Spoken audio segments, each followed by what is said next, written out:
Général John Numbi, bonjour. Bonjour. Nous vous trouvons ici en brousse. Nous voulons comprendre, est-ce que ici c'est votre lieu de refuge? Je ne sais pas si vous les trouvez comme lieu de refuge. Peut-être que vous n'avez pas eu l'occasion de visiter partout. C'est un lieu touristique où tout le monde vient, expatrié comme Congolais. Ça ne peut pas être un lieu de refuge et si vous avez l'occasion, vous aussi, vous pouvez visiter et fouiller partout comme vous voulez. Mais cet endroit général est réputé comme un lieu d'entraînement de certains combattants armés. Comment vous réagissez face à ça? C'est ça la stupidité chez nous. Je qualifie ça de stupide parce que vous ne pouvez pas héberger 20 personnes ou 10 personnes sans qu'ils laissent les traces de leur sanitaire, de leur cuisine ou de leur dortoir. Tout le monde, ou ceux qui veulent fomenter le faux bruit, ils pensent que je peux enfermer les gens ici pour les entraîner. Les entraîner pour quelle fin? Et depuis que j'ai commencé à entraîner, ça fait maintenant 8 ans. Je ne fais qu'entraîner. Je n'ai pas encore fini l'entraînement. Et ces gens, ils sont devenus des rangers ou ils sont devenus des super combattants. Et pour quelle fin? Quel est leur objectif? Ils feront quoi après? Et puis, est-ce que je suis au-dessus de la loi? Est-ce que je suis au-dessus du gouvernement? Est-ce que je suis au-dessus de tous les services de sécurité de l'État? Est-ce que moi, je peux empêcher un seul service de sécurité de pouvoir venir fouiller l'endroit où je suis? Puisqu'il y a les étrangers qui viennent, il y a les expatriés, il y a des enfants, il y a des écoles qui viennent visiter mon endroit.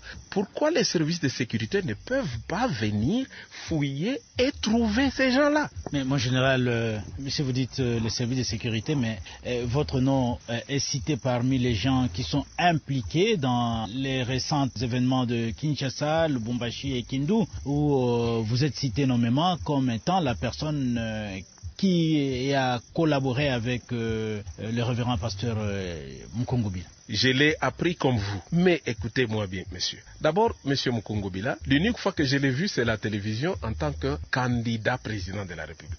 Je ne l'ai jamais croisé sur la route, il ne m'a jamais croisé, il ne m'a jamais dit bonjour même au téléphone. Je ne connais même pas un proche des collaborateurs de Mukungubila. Il ne m'a jamais appelé, même pas par téléphone. Bien, c'est trop facile. Voilà les mal qui rongent notre pays.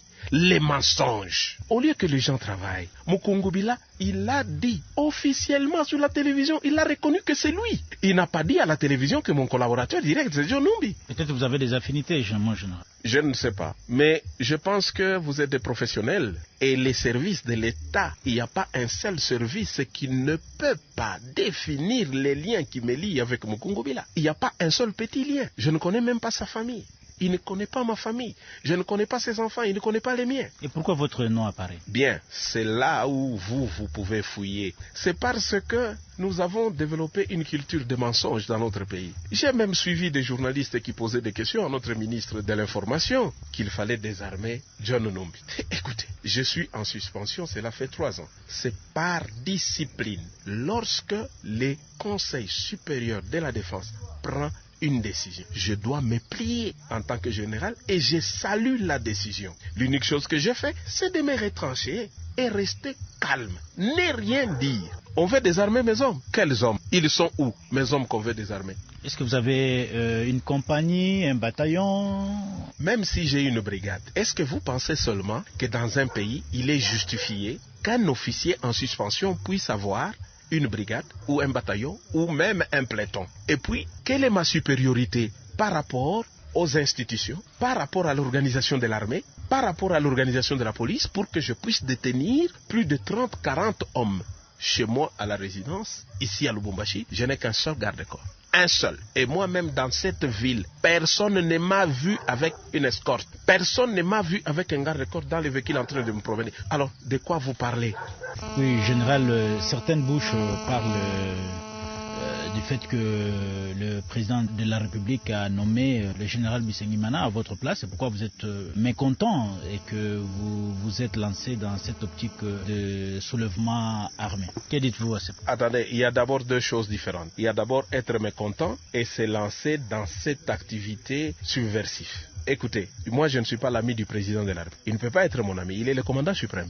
Il n'a pas d'associé dans l'exercice de son pouvoir. Lorsqu'il prend une décision de nommer quelqu'un, il ne doit pas me consulter moi. Et moi je ne peux pas m'opposer. Je ne peux même pas juger la décision du président de la République. Il m'a suspendu. Je n'avais pas boudé. Pourquoi je dois bouder lorsqu'il nomme quelqu'un d'autre? Lorsqu'il a désigné Bisinguemana comme intérimaire, je n'ai pas boudé, je suis parti. Pourquoi il les désigne aujourd'hui, je dois bouder? Et il n'a pas nommé seulement que Bisinguemana. Bisinguemana, ses adjoints. C'est-à-dire que je veux mettre en cause les décisions du président de la République. Et de quelle manière je peux le faire?